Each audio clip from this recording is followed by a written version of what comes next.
Happy convent school ধুবড়ীৰ দশম শ্ৰেণীৰ ছাত্ৰ আপোনালোকক আমাৰ পৰিকল্পনালৈ স্বাগতম জনাইছো। আমি শিক্ষা লাভৰ অধিকাৰ যে প্ৰতিজন ভাৰতীয়ৰে মৌলিক অধিকাৰ সেই বিষয়ত এখন নাটক প্ৰস্তুত কৰিব বিচাৰিছো। আশা কৰোঁ আপোনালোকে নাটকখন চাই আনন্দ উপভোগ কৰিব। আহকচোন আমি আমাৰ পৰিকল্পনালৈ যাওঁ। আমাৰ নাটকখনৰ আৰম্ভণি এনেধৰণে হয় যে এখন দুখীয়া ঘৰৰ ছোৱালী যাৰ নাম পাহি তাইৰ মাক কুঁৱলীক কাম কৰা অৱস্থাত চাই আছিল। কুঁৱলীয়ে এখন ধনী আৰু শিক্ষিত ঘৰত কাম কৰে। সেই ঘৰৰ সৰু ল'ৰাজনৰ নাম হ'ল ঋষি আৰু তাৰ মাকৰ নাম হ'ল ঋতু। এইসকলেই আমাৰ নাটকখনত মূল ভূমিকা পালন কৰে।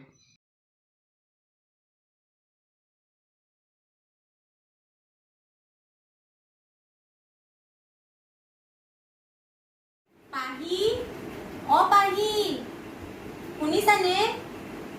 আমাৰ ঘৰৰ কাম এতিয়া শেষ হৈছে। এতিয়া সিহঁতৰ ঘৰত কাম কৰিবলৈ যাম, বল বলা মা। কুঁৱলীৰ নিজৰ ঘৰৰ কাম শেষ হোৱাত সিহঁত বেলেগৰ ঘৰত কাম কৰিবলৈ ওলাই গ'ল। বাইদেউ অ বাইদেউ তুই আহিলি? দেখোন তুই তোর ছোৱালীকো লৈ আহিছা। তুমি ভালে আছানে? মই ভালেই আছো। এতিয়া কুঁৱলীয়ে কাম কৰা আৰম্ভ কৰি দিলে।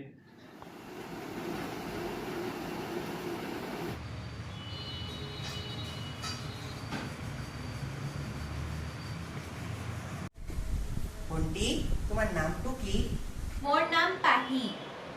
পাহি, মোৰ লগত খেলিবা নেকি? বলা। ঋষি আৰু পাহি খেলিবলৈ ধৰিলে।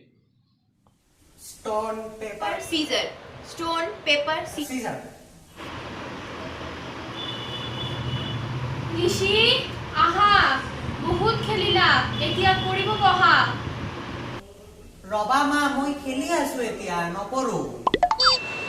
ইস, ল'ৰাটোৰ যে কি হ'ব, গোটেই দিন খেলি থাকে, পঢ়া শুনাৰ নাম গন্ধই নাই। মায়ে তোমাক পঢ়িবলৈ মাতি আছে, নযোৱা কিয়? এতিয়া মোৰ পঢ়া শুনা কৰাৰ ইচ্ছা নাই। ই কেনেকুৱা ধৰণৰ ল'ৰা, ইমান সুবিধা থকাৰ সত্ত্বেও পঢ়া শুনা নকৰে?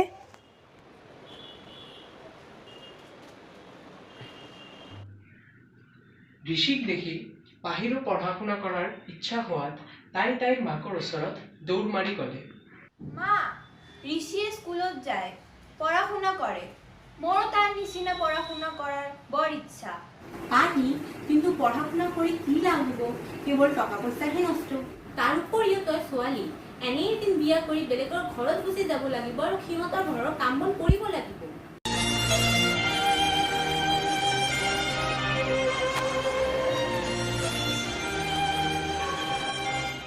ঋতুৱে কাষৰ ৰুমৰ পৰা সেই কথাবোৰ শুনি আছিল। পাহি সেই ৰুমৰ পৰা ওলাই যোৱাৰ লগে লগে ঋতুৱে সেই ৰুমত প্ৰৱেশ কৰিলে।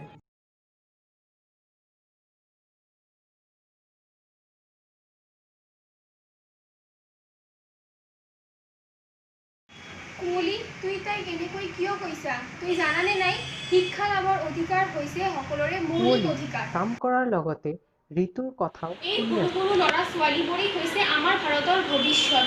ইহঁতক শিক্ষাৰে শিক্ষিত কৰি নুতুলিলে আমাৰ ভাৰতৰ উন্নতি কেনেকৈ হ'ব? তুই জানানে নাই, শিক্ষাৰ অভাৱত কিমান মানুহৰ কিমান অসুবিধা হৈ আছে। বাইদেউ, আপুনি সঁচা কৈছে। মই আপোনাৰ কথা ভালদৰে বুজি পাইছোঁ, কিন্তু কাম বন নকৰি কেৱল পঢ়া-শুনা কৰিলে আমাৰ ঘৰ কেনেকৈ চলিব? উফ, কুঁৱলী, তোক বুঝাইও লাভ নাই। কুঁৱলী, তুই তাইক এনেকৈ কিয় কৈছা? তুই জানানে নাই, শিক্ষা লাভৰ অধিকাৰ হৈছে সকলোৰে মৌলিক অধিকাৰ। এই সৰু সৰু ল'ৰা ছোৱালীবোৰেই হৈছে আমাৰ ভাৰতৰ ভৱিষ্যত। ইহঁতক শিক্ষাৰে শিক্ষিত কৰি নুতুলিলে আমাৰ ভাৰতৰ উন্নতি কেনেকৈ হ'ব? তুই জানানে নাই, শিক্ষাৰ অভাৱত কিমান মানুহৰ কিমান অসুবিধা হৈ আছে। অলপ সময়ৰ পিছত ঋষিৰ দেউতা তেওঁৰ সহকৰ্মীসকলৰ সৈতে ঘৰলৈ আহিল।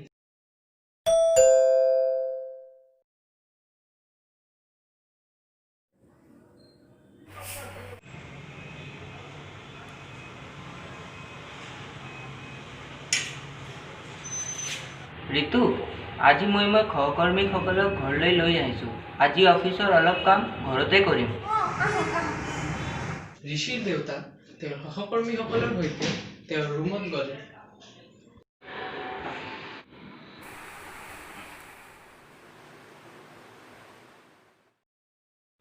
আপোনালোকে বহক, মই আহি আছোঁ। ঋতুৱে ঋষিৰ দেউতাক কুঁৱলীৰ লগত হোৱা কথোপকথনখিনি ক'ব ধৰিলে।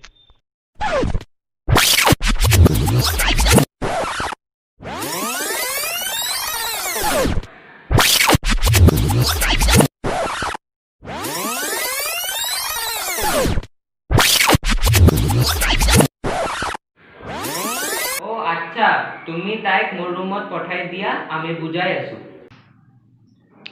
কুঁৱলী ঋষিৰ দেউতাকৰ ৰুমত গ'ল। দাদা, মোক মাতিছা নেকি? হয়, তুমি তোমাৰ ছোৱালীক কৈছা যে পঢ়া-শুনা কৰি একো লাভ নাই, তাতকৈ ভাল কাম বন কৰি টকা পইচা আয় কৰা। হয় দাদা, পঢ়া শুনা কৰিলেনো কি লাভ হ'ব? কাম বন কৰিলেহে আমাৰ ঘৰ চলিব। তুমি এনেকৈ কিয় কৈছা? তুমি জানানে নাই যে শিক্ষাই মানুহৰ জীৱনত এটা গুৰুত্বপূৰ্ণ ভূমিকা পালন কৰে? শিক্ষা মানুহৰ জীৱনৰ এক অপৰিহাৰ্য অংগ। ই মানুহৰ মনৰ অজ্ঞানতা দূৰ কৰি জ্ঞানৰ দিগন্ত মুকলি কৰে। জগতৰ মংগলৰ বাবে নিজকে যোগ্যৱান কৰি তোলাৰ একমাত্ৰ মাধ্যম হ'ল শিক্ষা। অন্ধৰ লাখুটিৰ দৰে শিক্ষা সকলোৰে বাবে আৱশ্যকীয়। শিক্ষাৰ অবিহনে জীৱন অসাধ, কাৰণ শিক্ষাই হৈছে জীৱন পৰিচালনাৰ মূল চাবিকাঠি। যি জাতিৰ শিক্ষা নাই, সেই জাতি সুসভ্য জাতি হিচাপে পৰিচিত হ'ব নোৱাৰে। শিক্ষাৰ প্ৰচাৰে সমাজলৈ নতুনত্ব আনিব আৰু উপযুক্ত শিক্ষাৰে শিক্ষিত হ'লেহে দেশ, সমাজ তথা জাতিৰ উন্নতি সম্ভৱ হ'ব। সেয়ে প্ৰতিটো শিশুকে উপযুক্ত শিক্ষাৰে শিক্ষিত কৰি তোলাটো প্ৰতিজন নাগৰিকৰ প্ৰধান আৰু প্ৰথম কৰ্তব্য। দাদা, কিন্তু পঢ়া শুনা কৰাৰ বাবেতো টকা পইচা দৰকাৰ। ইমান টকা পইচা আমি ক'ত পাম? তই টকা পইচা চিন্তা নকৰিবি, পঢ়া শুনাৰ বাবে প্ৰয়োজন টকা পইচা আৰু যিমান সুখ সুবিধা লাগিব মই দিম। তই তাহিক খালি স্কুলত ভৰ্তি কৰাই দে। ধন্যবাদ দাদা, মই কালিয়ে তাহিক স্কুলত ভৰ্তি কৰাই দিম আৰু তাৰ পঢ়া শুনাৰ বাবে যিমান সুবিধা দিব লাগে মই যথাসম্ভৱ চেষ্টা কৰিম। কিছু বছৰ পাছত ভৱিষ্যতত সেই পাহিয়েই পঢ়া শুনা কৰি জীৱনত বহুতো সফলতা লাভ কৰিলে। আমাৰ নাটকখনৰ ইয়াতেই জৱনিকা পৰিল। এই নাটকখনৰ জৰিয়তে আমি সমাজক শিক্ষাৰ মহত্ব বুজাবলৈ এখন সৰু প্ৰচেষ্টা চলাইছোঁ। আশা কৰিছোঁ আমাৰ প্ৰচেষ্টা সফল হ'ব। ধন্যবাদ। এতিয়া আমি আমাৰ স্কুলৰ প্ৰধান অধ্যক্ষা মহোদয়াক ধন্যবাদ আৰু আমাৰ অসমীয়া বিষয়ৰ শিক্ষক শ্ৰী আশ্ৰাফুল আলম ছাৰলৈ তেওঁ আমালৈ আগবঢ়োৱা সহায় আৰু সহযোগিতাৰ বাবেও তেওঁক অশেষ ধন্যবাদ আৰু কৃতজ্ঞতা আগবঢ়াইছোঁ।